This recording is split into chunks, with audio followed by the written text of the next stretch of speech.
My own brothers died tragically as well, truth be told.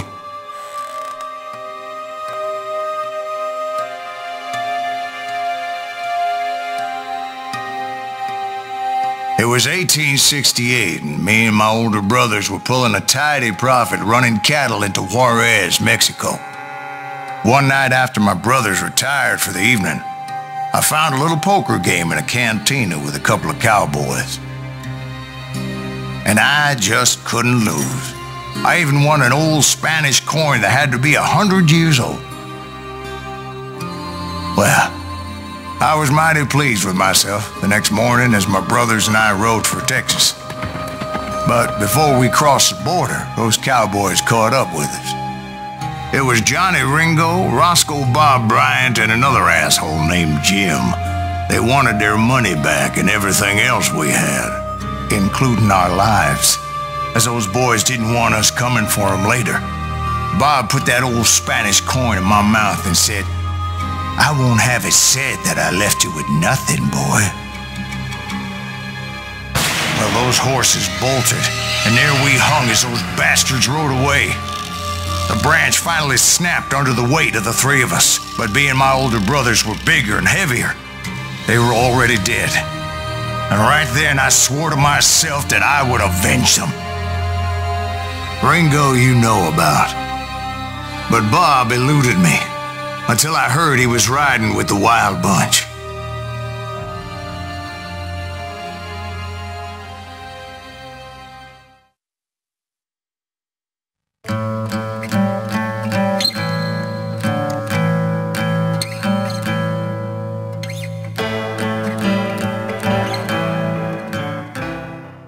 I'd been on their trail for months, ever since they left their hideout in the Bighorn Mountains. Led by Butch Cassidy, they were a loose association of outlaws who robbed banks and trains from Colorado to Montana.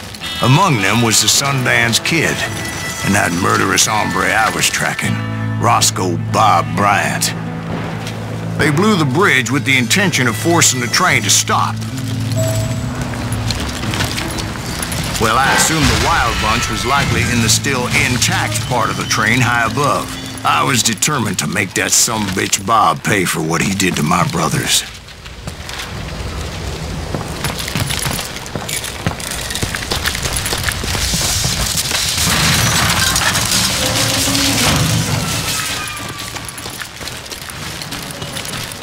My ears are still ringing from blowing up that bridge.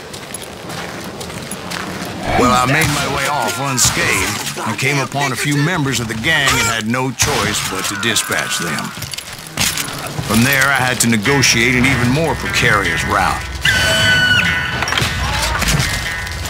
I jumped from the frying pan into the fire as the train was clearly fixing to fall.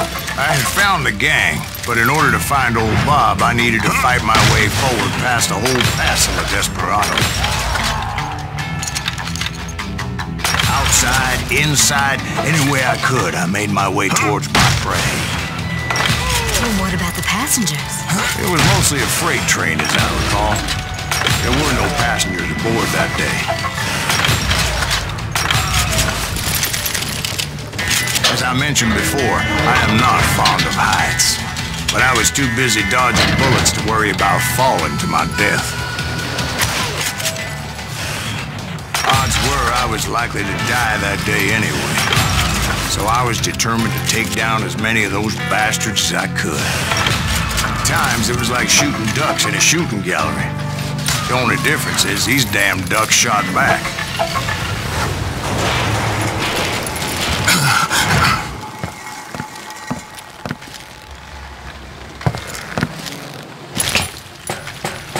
I kept hoping the law would show up and give me a hand. You mean like that giant Pinkerton posse that I read about? Did they come riding in, guns a-blazing to help?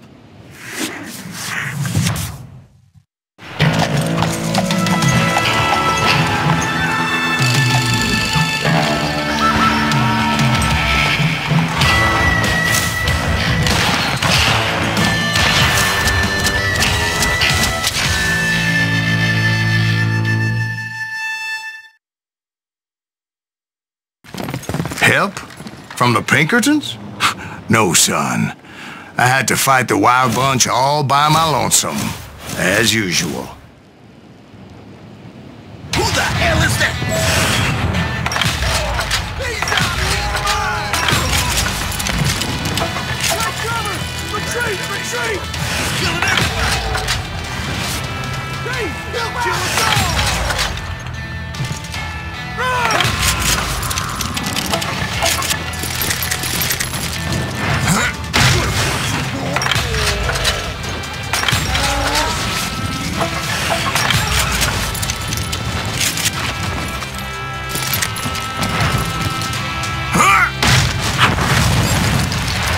My guess is those dime novels didn't portray this as it happened, did they?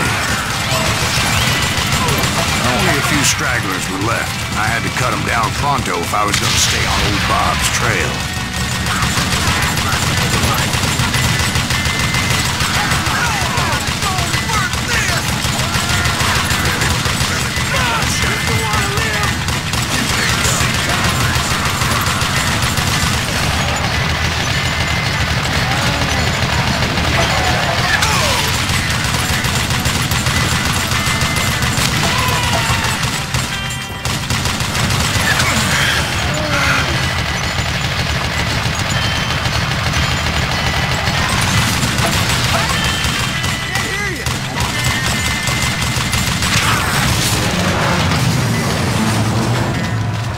Once I silenced all those guns, I went searching for my nemesis, determined to finally have my justice. But the only survivor who welcomed me was George Flatnose Curry. Who is he? The fastest gun in the gang.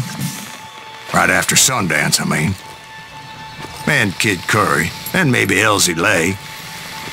Though some folks might dispute that.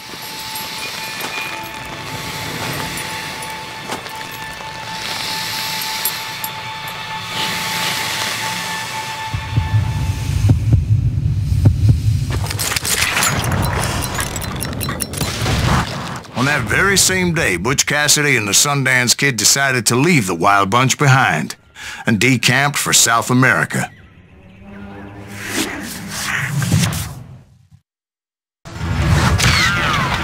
They ended up living down there for many years, but I'm sure you already know all about that.